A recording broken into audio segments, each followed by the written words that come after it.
Hello guys, in today's video we're going to check out best Black Friday deals in 2019.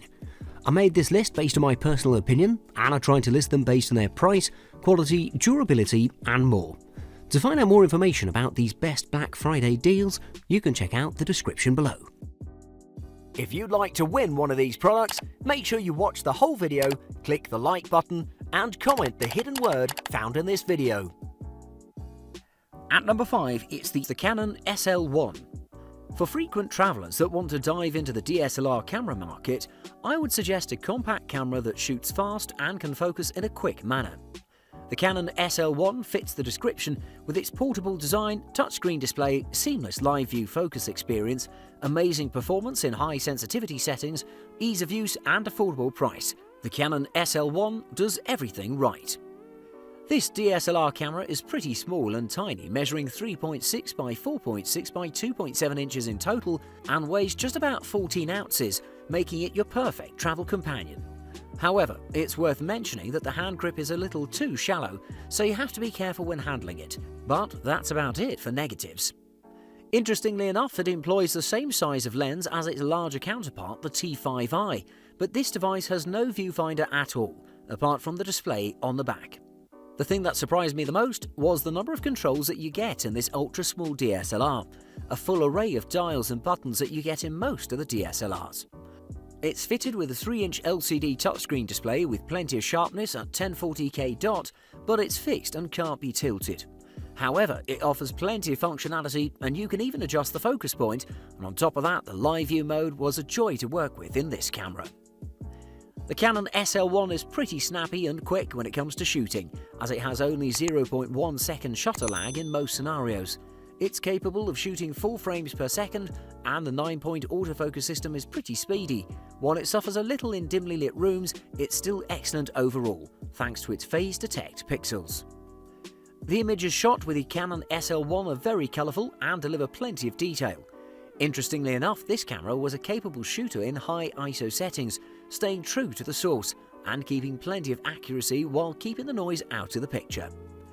Covering all your needs for a travelling camera, the Canon SL1 impresses with its qualities, and it's a dream come true.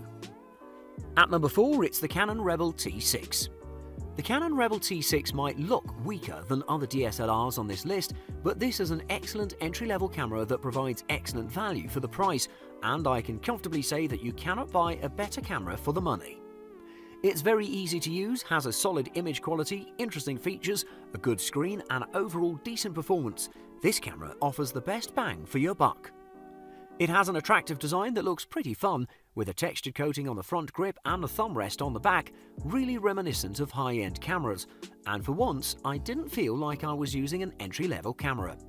The button and control configuration is very intuitive and very easy to learn even for beginners, and if you've used any other Canon camera in the past, you won't feel estranged.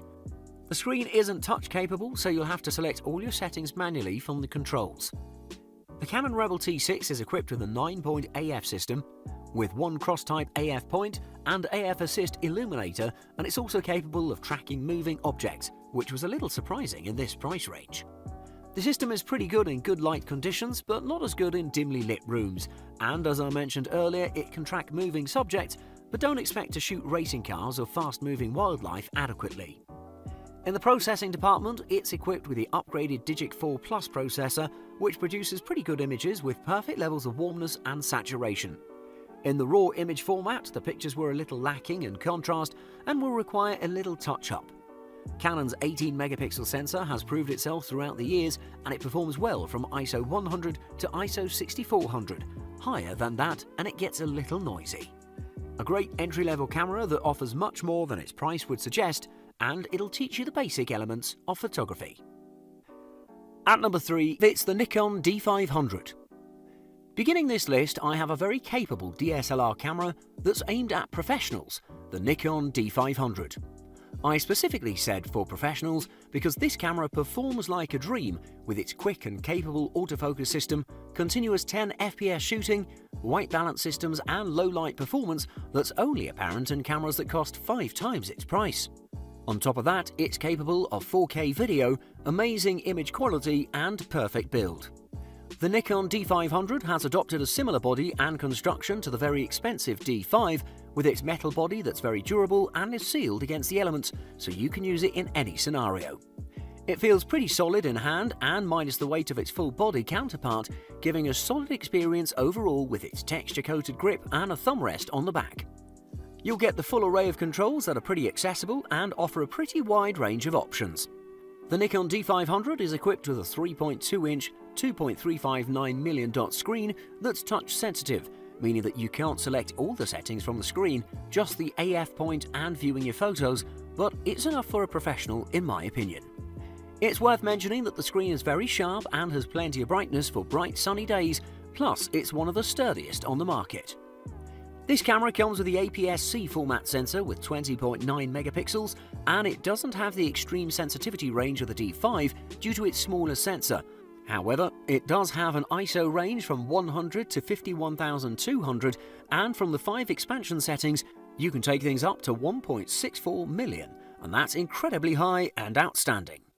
It sports the X-Speed 5 processor and a 153-point multicam 20K autofocus system with 99 cross-type points. It's worth stating again that this processor enables the camera to shoot 10 frames per second continuously while still keeping amazing focus. The performance of the Nikon D500 is amazing in every scenario, delivering perfect results in every light condition, making it a perfect camera for professionals. At number 2, it's the Canon EOS 5D. Let's admit it, photography is a pretty expensive hobby. Just buying a beginner camera may cost you a lot if you're not careful, and after that, you're in for life. There's no escape, and in a short amount of time, you'll have 5 cameras and 12 lenses.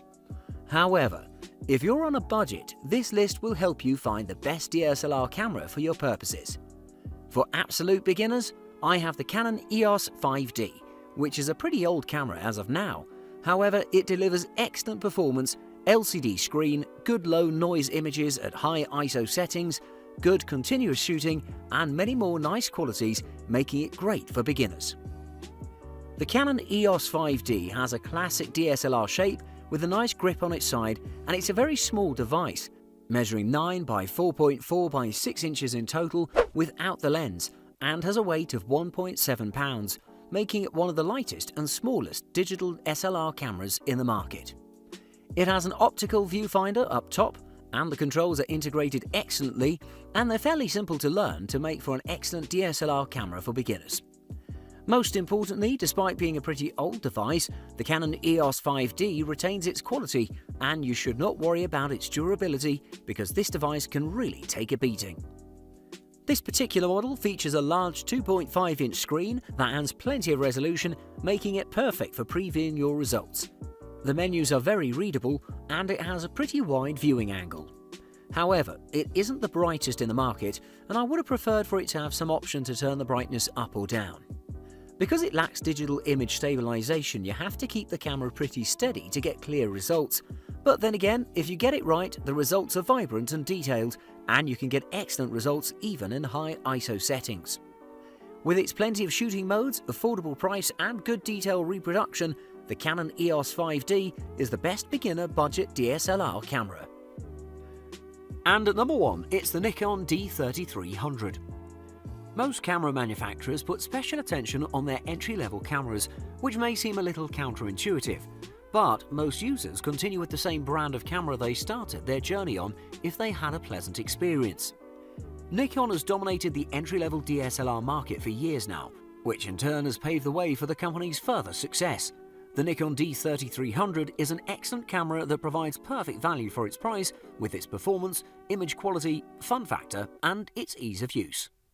The Nikon D3300 has a very interesting construction made of a single piece of polycarbonate in its body that provides tons of sturdiness without raising the costs or the weight. It's relatively small and weighs just 460 grams in total, including the battery and memory card. On its right, it has a pretty deep and comfortable grip that gives a great sense of security thanks to its texture.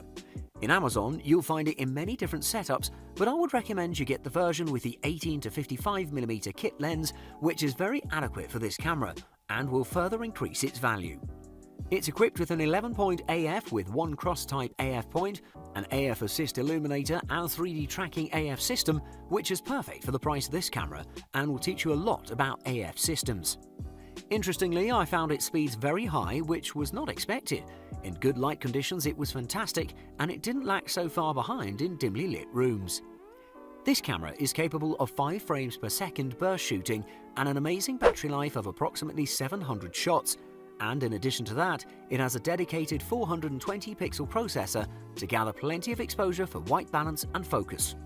It has an ISO range from 100 to 12,800 and it's expandable up to 25,600. However, it lacks a low pass filter, but despite that, the colours are very punchy and details are exceptional for an entry-level camera. If you want to start your photography journey, there's no better way than with the Nikon D3300. Thanks for watching. I hope you liked the video. If you found it helpful, please remember to leave a like and subscribe to my channel to see more videos like this in the future. If you have any questions related to these products, you can leave a comment below and I'll get back to you as soon as I can.